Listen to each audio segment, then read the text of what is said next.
Hey everybody, welcome back to another episode of KigerCraft. I'm KigerCraft, and I don't know what Garen is doing, but he thinks he's being sneaky. Boo! He's trying to get away. Alright guys, so if you remember from last time, we were working on our little village here. You might notice that there are a couple different things going on here now than there was in the end of the last video. We've changed around some of the buildings to spread out the color a little bit. It was a little bit too clumped together, so we went ahead and we adjusted a lot of the color schemes. We added in a spruce wood plank, zebra wood house, which actually doesn't look all that bad. I had been sort of avoiding zebra wood because I didn't really know what would go with it, but there's still a few things to work out around here, and one of those things is windows. So we're just going to be working on zombies. There's actually a cave somewhere around here that I haven't found yet. There doesn't seem to be. I've seen it in a glitch before, a chunk error, and it doesn't really seem like there's a way to get into it. So it's just sort of like there. Let's go ahead and put this here. So we're just going to be cutting out a few windows here in some of the houses because I think these glass panes, something about Kaz. He's on Steam. What? I don't. Okay. So that's pretty much what we're going to be doing today. We're going to be adding in just some flourishes here, sort of give these houses some face and a little bit of personality. Well, I like that. Some of these things are a little bit harder because they're uneven because I just built them. So I kind of like that in some ways. It gives them sort of expression to faces. Like this guy's kind of like, oh. So it's I like that. That's kind of cool. But that's pretty much what we're going to be doing today. I am also going to try my hand at doing some roofs on these things. Yeah, pretty much. That's pretty much what it is. One of the things that I am probably the worst at in terms of building is roofs. They just don't come easily to me. So it's kind of difficult to, I think this is actually oh no, this is go ahead and do this here and then have some panes around here. I need zebra wood. So roofs are probably the hardest thing for me to do as a builder. I don't know why. They just are. So I may try my hand at those. But there is some cool stuff that I wanted to talk about today. Some interesting things. I was looking online, and apparently Google and their related services were down earlier in the morning on Tuesday. Nope, this wall is against something, so we're not going to do that. This is dark wood. So pretty much Gmail was inaccessible. Google search was down. I don't really know if anybody really noticed it because I hear it was really early in the morning. But the reason why it was down was, for me at least, by far the most interesting part about it, because it's a hardcore deep networking issue that they were having, I guess. Now, when you get a large network like your Google, or you are an ISP like Verizon, AT&T, any of those guys, let's go ahead and move this one up because I don't want to have the gravel there in the window. So when you're a big guy like that, you get what's assigned to you what's called an autonomous system number. And what an autonomous system number is it's pretty much a unique identifier for your network when you get really, really big. Like when you have, hundreds, maybe thousands of IP addresses going on behind your network, and you are sort of a go-to destination for information. So obviously, like I said, internet service providers are going to be in that sort of category. And also really large companies, like I think HP has their own autonomous system number, and a bunch of other people. So it's not a uncommon thing to have. All right, so let's go ahead. I think this one is right there. All right, that looks good. We've got sort of a duplex thing going on. In fact, I think I'm going to move this here a little bit. So the whole autonomous system number thing is to identify and make it easy to know what IP addresses are where. It fills out sort of an unknown when you're trying to search for an IP address, because yes, it is night. Everything is night. When you have billions and billions of connected computers, it's hard to find out where the certain machine you're looking for is, and that's what IP addresses are for, and the DNS, the domain name service. But autonomous system numbers are part of that system. Now, what happened is there was a internet service provider in Indonesia who, I guess, input the wrong autonomous system number into their system, and their router started filtering all traffic that was supposed to be going to Google through their Indonesian servers, which is not a good thing.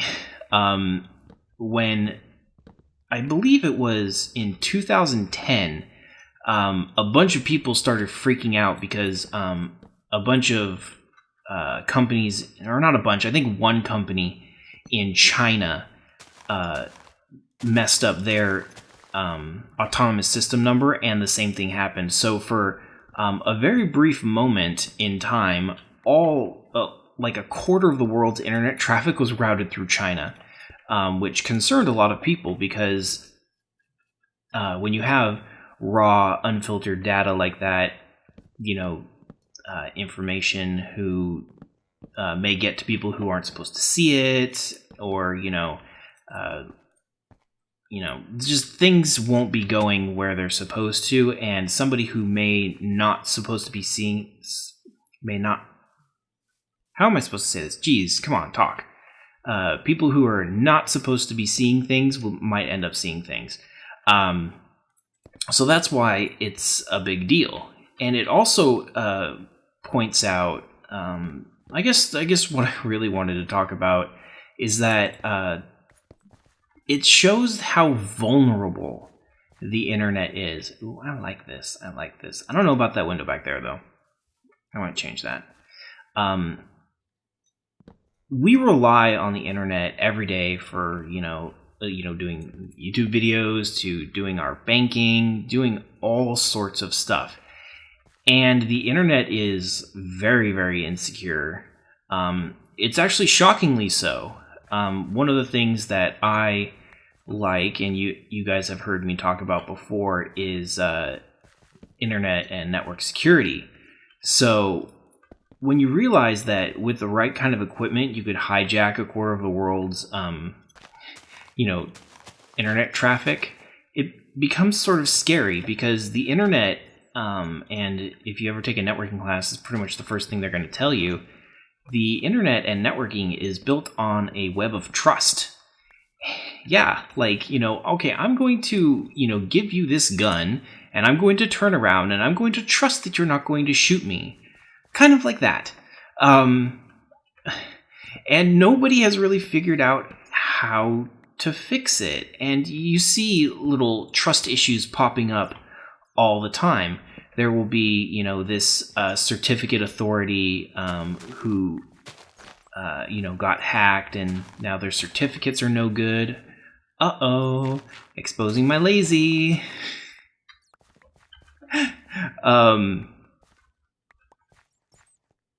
Yeah, I'm gonna have to fix that later. I covered up some really big holes, and I didn't have enough dirt to fill that in on me. Or I didn't have enough dirt on me to fill that in, so that's what that was.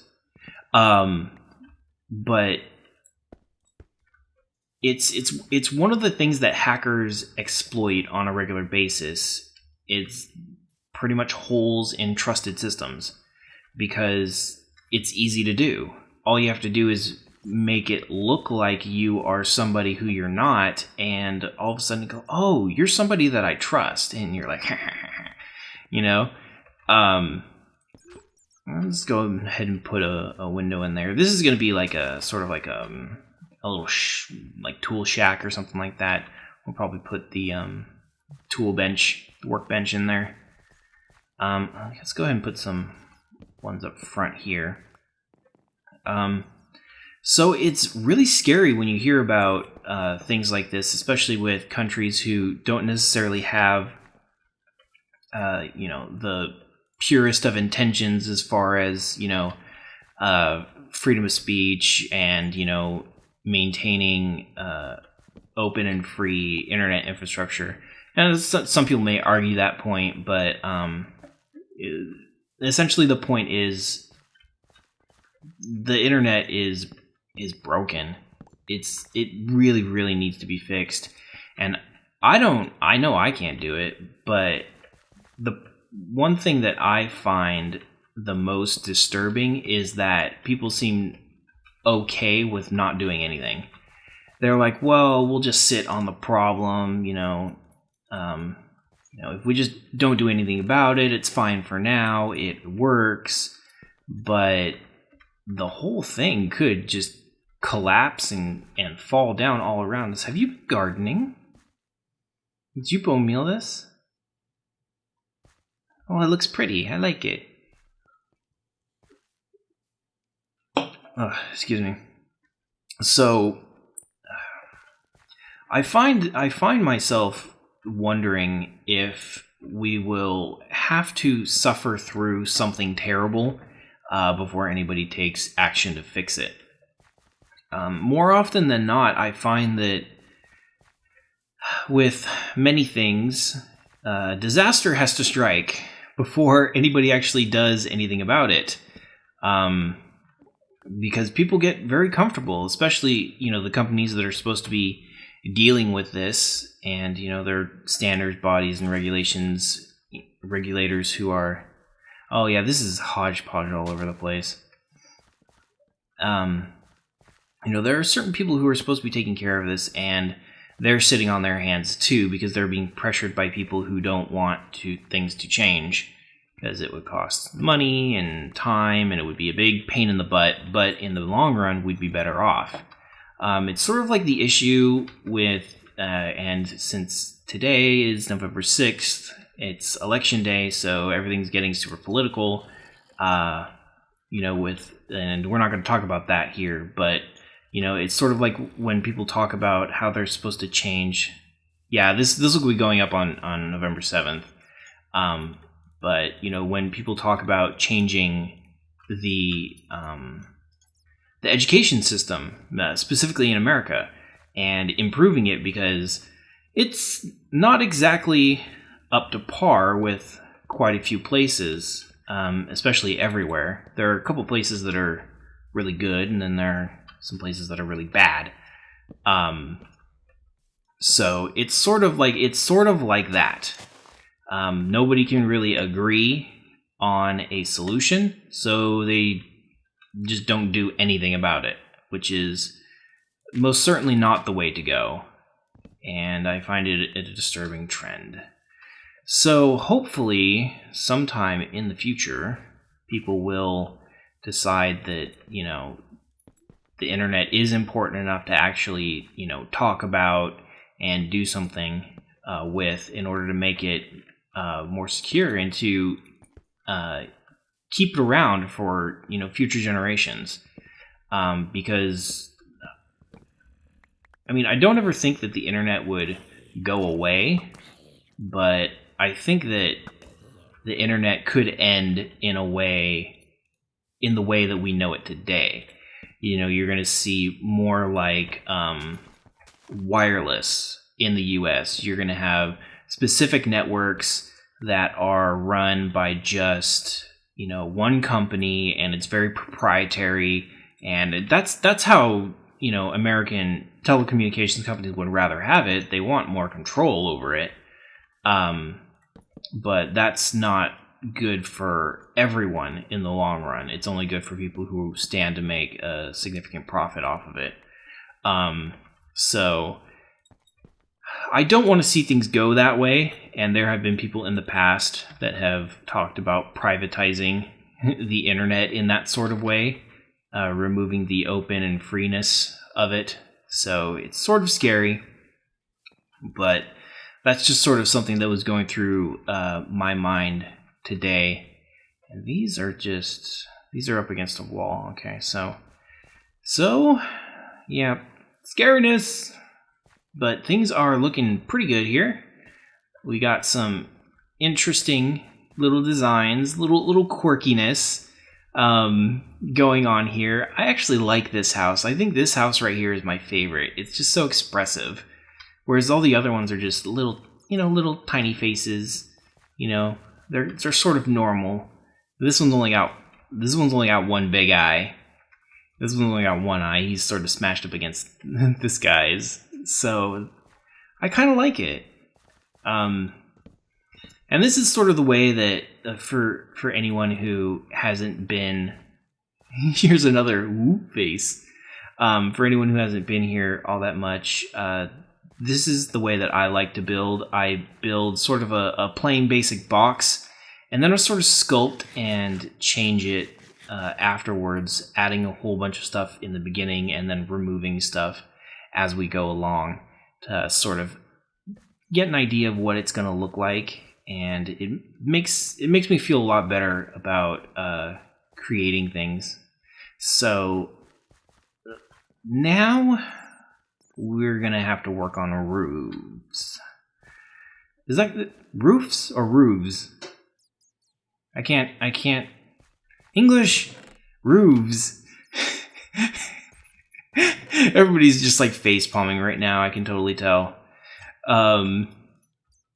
So I'm wondering if we should do the roofs in the roofs in the same color as the walls.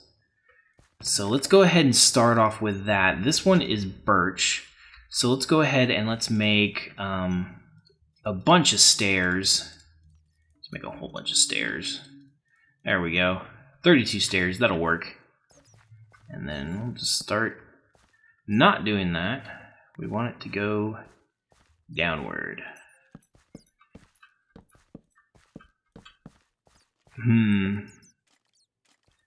Internet says it's roofs. Roofs it is.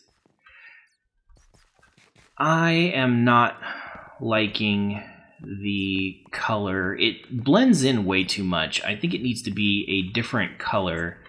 So let's go ahead and... should we try cobble? Oh, geez. Placing stairs is like my bane. Like, really? Actually, cobble doesn't look all that bad. No, come back. There we go. Alright, so let's go ahead and try out a little bit of cobble. And see how that looks. Because I don't want it to be super fancy. it's just got to be I want it to be sort of humble. You know, like, you know, this is a working class, you know, area. Oops. You know, people are going to show up and, you know, they're going to tend to their sheeps and all of their animals. What the hell is going on here? This stair is freaking out. Maybe it's because of this here. Alright, let's try that. There we go. I guess it was because of that dirt block there. But you know, it's sort of like one of those things where it's very simple, very rustic, and that's the way that I really want this to look. Alright, we just need a couple more. There we go. And love these new corner stairs. Work awesome.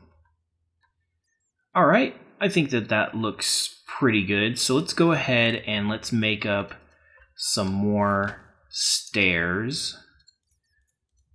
And let's break these up. I'm terrible at this. Garen always yells at me. There we go. Alright. So, in more exciting goings-on, there... No! Oh, I got a gravel. Or a, whatchamacallit? A flint. A lot of you guys have heard me talk about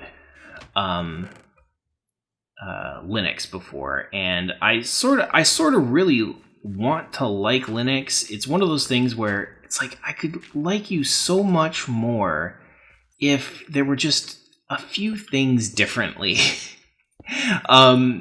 And I saw a little bit of news today. NVIDIA, the makers of the GeForce graphics card, said that they had managed to double the frame rate performance of their cards under Linux. So I was really surprised to see that. And because most of the time it's like gaming on Linux, lol. Ooh, it's a bat! Garen, there's a bat! He flew out of that cave. He's over by the wall. Bats are Garen's like favorite thing ever. So so I was really pleasantly surprised to hear that, because one of the problems with Linux is that nobody really makes any software for it, because it's incredibly difficult to deal with, at least from what I've heard. So the fact that NVIDIA has gone out and said, okay, this Linux is a thing, and we're going to go out and we're going to support it, is something that they've done before, but it was sort of half-hearted. But with Steam's or Valve's announcement that they're going to be bringing the Steam platform to Linux, things are starting to change, and I think that this is actually really good for gaming and computer use in general. I like it. All right, let's continue on with this. I'm not sure what I'm going to do about this. This might not get a roof. I might just fill this in. We'll have to see.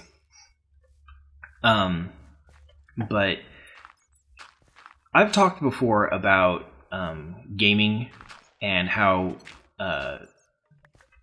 games have pushed computing in the past to, reach new heights and to increase performance and all that stuff. So that's not new from me. Oops. I think I'm going to need more cobblestone. So let me go through here. Oh, I still got a few more stairs. Can you go grab me more cobble? I need more cobblestone. So having a sort of a third, actually it's not even a third platform, it's a second platform for PC users to choose is definitely one of the best things for everyone, because we don't want to be stuck with mediocre, what am I trying to say? Mediocre software that from incumbent companies. That's the word I was looking for. Incumbent. That was no bueno. All right. Well, this is messed up. I'll fix it later. And we've seen before, Microsoft abuse its market position to increase its shares or its profits and share of the PC market. And there have been several antitrust lawsuits against Microsoft, and it's been a thing that's gone on for a very, very long time, because when you think about it, they're pretty much the only ones who are making operating systems for computers. Macs don't count. So they're pretty much a monopoly. So there's always been this argument like, well, where there's Linux, but Linux has always been a hobbyist thing. It's never been something that your average Joe could pick up and run and have it work like Windows. But that's changing. And one of the things that from all the people that I've ever talked to about Linux that's held them back, that weren't Linux people, was the fact that there was not just no software, but it wasn't the software that they wanted. Just because it's got GIMP and everything, it doesn't make GIMP the next Photoshop. So at least that's from people who I know who use Photoshop. And most people are saying, well, what games are there? There aren't really any games, which is true. I mean, you have some open source games that people have made to kind of try and get the Linux platform going. They wanted games, so they kind of made their own. But when it's like, where are the Call of Duties? Where are the Halos? Where are the the MMOs, your Warcrafts and your whatnots? And the argument has always been, oh, well, there's Wine and blah blah blah. I was like, yeah, well, Wine is an emulation, so it runs slow. It can't access a lot of the acceleration features of graphics cards, and it's really freaking hard to set up. Like, you gotta compile it and do all this crap. It's ridiculous. People don't want to deal with that. People just want to install it and have it work. And it's nice to see that somebody is trying to buck the trend and say, okay, this Windows thing isn't working out. There we go. And saying that we need an alternate. We need a second option to sort of use as a bludgeon against Microsoft. Let's go ahead and take a quick nappy nap here. And that's pretty much what Valve is doing. Valve is doing this to sort of protest Microsoft's stranglehold on PCs with the new Windows 8 store. Because if you want to get into the Windows Store, there's all these like really App Store level stringent requirements that you have to make. Like the way that everything was written, mature games wouldn't be able to be released on the Windows Store, and they're closing off the platform. Notch has spoken out about this. A lot of prominent game developers have spoken out about the Windows Store and their rules, and I agree with them 100%. I think it's an awful, terrible thing that Microsoft is doing, and it's sort of an abuse of their system, because there's always been sort of a pact that Windows was an open platform that you could make whatever you want on it and nobody could stop you. And that sort of that sort of worked for and against it. For it in terms of everybody was making, Windows applications, and against them in the terms that, well, people were also writing things like viruses and stuff like that. So now that they're trying to go to a closed, sort of walled garden Apple-like, not any more stairs, an Apple-like system, it's not working out for a lot of people. So there's going to be a really big pushback, and Windows 8 is not good at all. I've tried it, I've used it, and I hate it. I'm pretty much going to be sticking with Windows 7, along with a lot of people that I've spoke to about it, and totally forgot that I had these things. Ender balls are the most useful things in all of Minecraft. I'm saying it right here. Most useful. Let's just go ahead and clear this out here a little bit. So it's nice to see that certain people are taking the, well, I don't like this about Linux, and sort of removing people's excuses not to try it. They are slabbed. Those are slabs in the middle right there.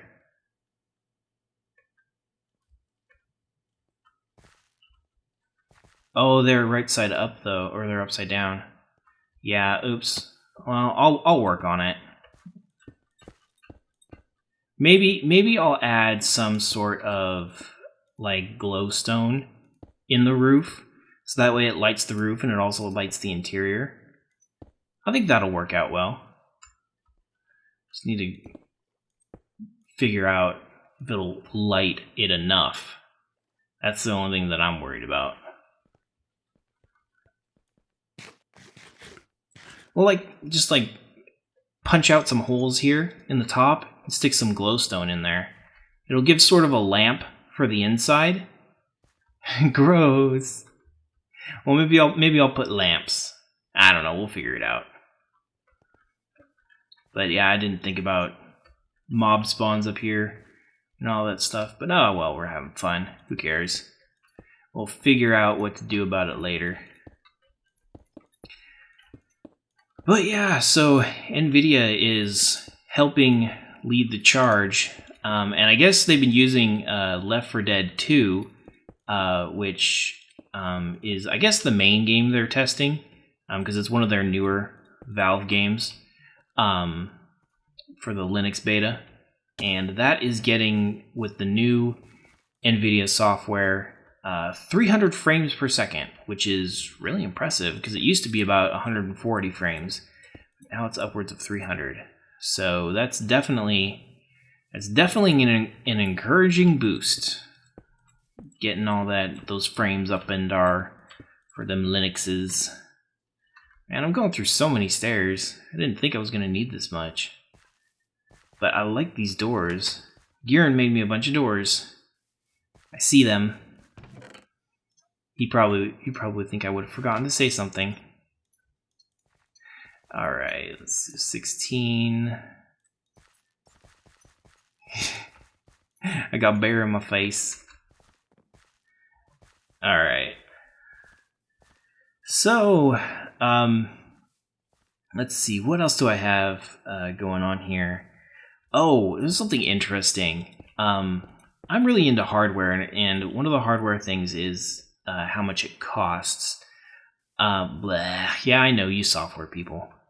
One interesting thing that I read is that there's this website called iFixit, and they provide breakdowns for your most popular devices, mostly mobile devices. They'll show you like what tools you need. They'll also sell, you repair services and stuff like that for your iPhones and your Droids and whatnot. And one of the things that they've sort of gotten popular doing is breaking down and revealing the actual cost of the internal parts and rating certain devices' repairability, which is actually really cool because it lets you know if something is easily fixable or not. Because if you're like me and you would want to, fix something if it broke rather than throwing it away and getting a new one, then repairability is something that you care about. But a lot of people just go there for the costs, like how much it costs to build. And it was interesting because they said that the internals for the new iPad Mini, or maybe it was the iPad, one of them, are the exact same internals that the Kindle Fire HD has, and actually costs almost the exact same amount to make. But the iPad sells for about $130 more than the Kindle Fire. So that's some really useful information, especially for people who may not want an iPad, but think, oh well, maybe I should get an iPad because iPads are the best, or whatever people tend to think. I know I certainly don't think that, but maybe there's somebody out there who thinks like that. So those sort of things are good to know, because I am a wholehearted supporter of open things like Android and Linux. When they're a good replacement, and that's one of the things that I love about Android, is that it's actually based on Linux, but it just goes to show you that Linux can be awesome. If it just had the software and it had the install base, it could do it. It's the little OS that could, I think. So, it's sort of like a cool thing. And then there's been a lot going on in the hardware realm. And one of the saddest things that I read was Sharp, who is a Japanese company, is apparently sending out warning signals that they are going to go out of business if things don't change. Nope, this is wrong. Get these out of here. Sharp is the main supplier for the screens for the iPad. The iPad and the MacBooks and stuff like that. So Apple is notorious for squeezing its suppliers on part costs, and apparently Sharp is feeling the pressure from that, because they said that if they don't, get some emergency funding, that they're gonna pretty much be insolvent and they're gonna go away. They're counting on this new screen technology that they've got, IGZO or something like that, to save them, but it needs to get to market first, which apparently they don't have the money for. So Sharp is they make a lot of really nice LCD screens. They make some kind of quirky screens as well. Most people know color as RGB, but Sharp makes screens that are RGBY, which add another depth of color or something like that. It's sort of weird. This window is going to have to go. Bye-bye. Alright, let's go ahead and... I don't have any zebra wood. But their Aquas line of televisions is actually probably some of the nicest TVs that I've ever seen. So to see a real innovative company like that go under is really sort of sad. But the costs of hardware are always dropping, and everybody's trying to make as much money as possible, but the part suppliers usually always seem to get screwed on that deal. All right, there we go. Got some more stairs. So that's sort of sad. But on a related note, another sad note, HTC is also having severe problems.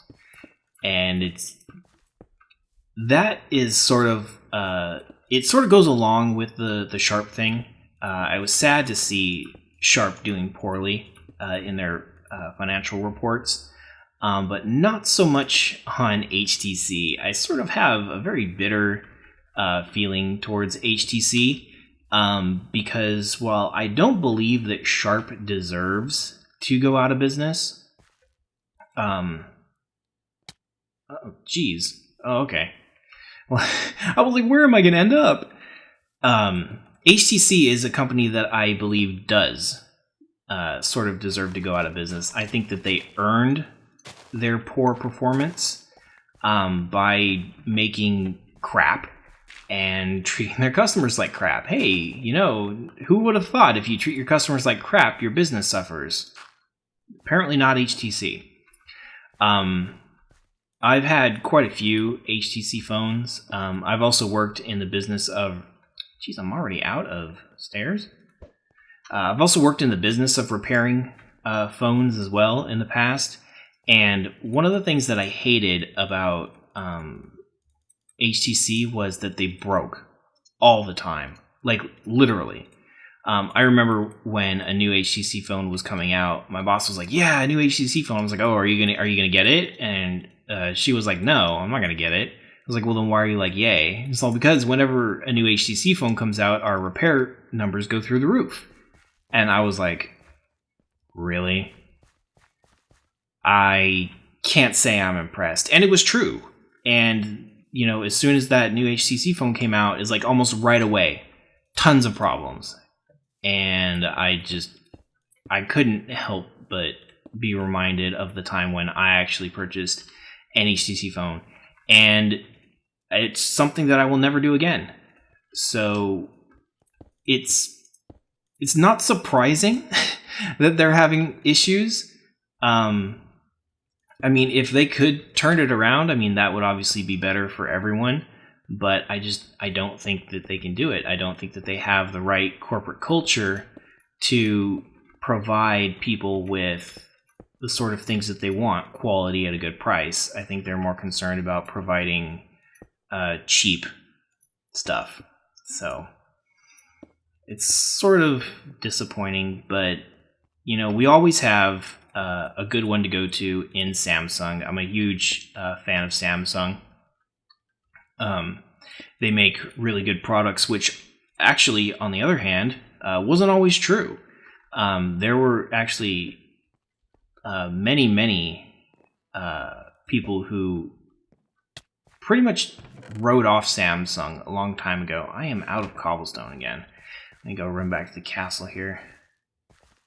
Oh, okay. That's an interesting thing to hear. And I've lost my train of thought. Thanks, Kaz. Like, seriously. Like, I've completely lost my train of thought. Just blame Gearin for that, I guess. Blame it on the bear. Alright, let's see here. Slander! Lies and slander! But Samsung actually used to have horrible build quality on their phones, and their reputation was pretty much in the toilet until the first Galaxy S phone came out, and they really hit it out of the park, and it caused people to take a second look at Samsung and say, like, hey, these guys made a really, really good phone. You know, let's give them another chance. And they did, and they've been running with it ever since. So it's sort of like now HTC is making crap like Samsung used to, and Samsung's making baller phones like HTC used to back in the day. So I guess it all depends on if you have something to prove or not. Alright, here we go. It's gonna... No, I didn't make stairs. Alright, let's just go ahead and finish up this roof here. And oh, I need this thing here. So a lot of people would probably still be against giving Samsung another chance, because once you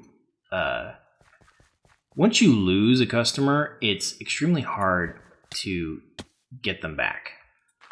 And some companies have to learn that the hard way.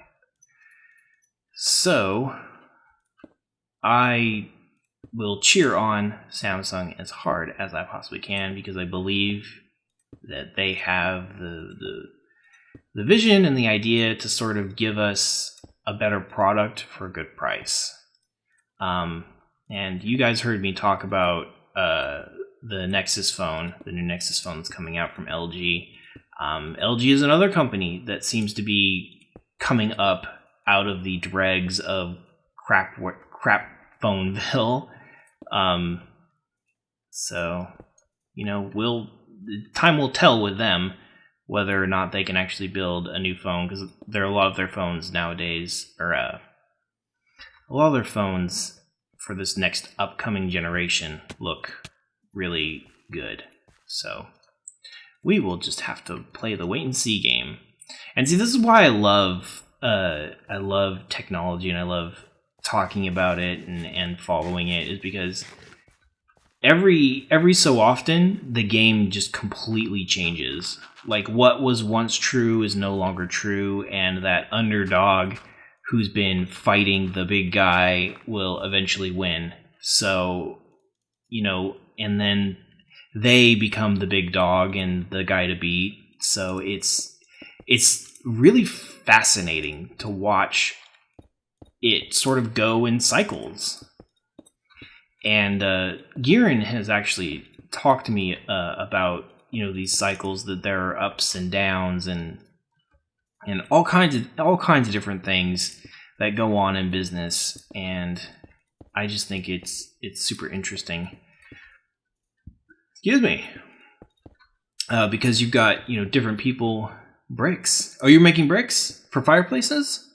I hope so. I really wanted to add fireplaces. That's another thing that I need to figure out where I'm going to put these things. I need fireplaces. Though I don't think I'm actually going to light the fireplaces, because I don't know if anybody has seen how the new fire works, but we have. It's scary. It is very, very scary, because I think I said something about this already. Maybe it was on a live stream, maybe it was a video. But when we were working on the Halloween special, we actually lost. Some lava got out. Let's put it that way. When we were breaking the hallway, and it was bad news. It was horrible bad news. Actually, a lot of the damage in the sort of the library reading room area was actually caused by escaped lava, and it was scary, because we didn't want the whole thing to burn down. The whole idea was to make the castle sort of look like it was abandoned, damaged. Yeah, it did sort of ease things up, but it also could have gotten out of control very easily, because we didn't want to destroy everything. We just wanted the castle to look like that it had fallen into disrepair. This is really annoying. We were gone, something happened to us, and we were sort of, in the future, when the castle had been abandoned for a very long time, coming back to take a look at it. So we just were going around breaking everything, and I made a backup, and we did just a local LAN on my computer, and sort of like a behind the scenes thing going on right now. But we broke the glass, and the lava came out, and the pillar right next to it caught fire, and then the block above that, and then it just grew. And then I was upstairs in the library, and Garen was like, "Oh my god, the hallway's on fire!" And I was like, "Oh, okay." And he's like, "No, come down here." And the entire hallway was on fire, and it was spreading fast. Within a matter of like 15 seconds, it had spread from the hallway into the reading room and was burning everything to the ground. It was scary. Like, that's why I actually have to change the lava in there. It's gotta get converted to lamps, because if that ever gets out, we are totally screwed. That whole area is gonna go up in flames. And if we're not there, we're not watching it to put it out, it's the whole thing is gone. You can just write it off, it's gone. So that's one thing on my to-do list, but I am pretty much done with this for now. Still got to work on some of these roofs, but this episode seems to be running a little bit long. The roofs. I'm calling them roofs from now on. Screw English. Merriam-Webster can, suck a fat one as far as I'm concerned. It's roofs. That's how we're doing it now. But it's looking pretty good. It's looking lively. Let's just go up here and get a bird's eye view. All right, because there are some things around here that I still want to add. Like, I think I want to add a tree farm somewhere over here. I've been using this space right here as the tree farm. I'll just go through and bone meal everything. But I need some place where I can easily gather wood. So, there's lots of really nice space in here. Maybe I'll add in a lake back there. Sort of like a little watering hole for the villagers. But it looks pretty good. Everything looks lively, like it's coming together. So, that's going to be it for this episode. Freaking zombie spawns. We need to go through and light everything up. But I hope you guys enjoyed this episode. Oh, crap. Well, I guess I'm going to log out up here. But thank you guys for joining us, and we will see you next time. Take care.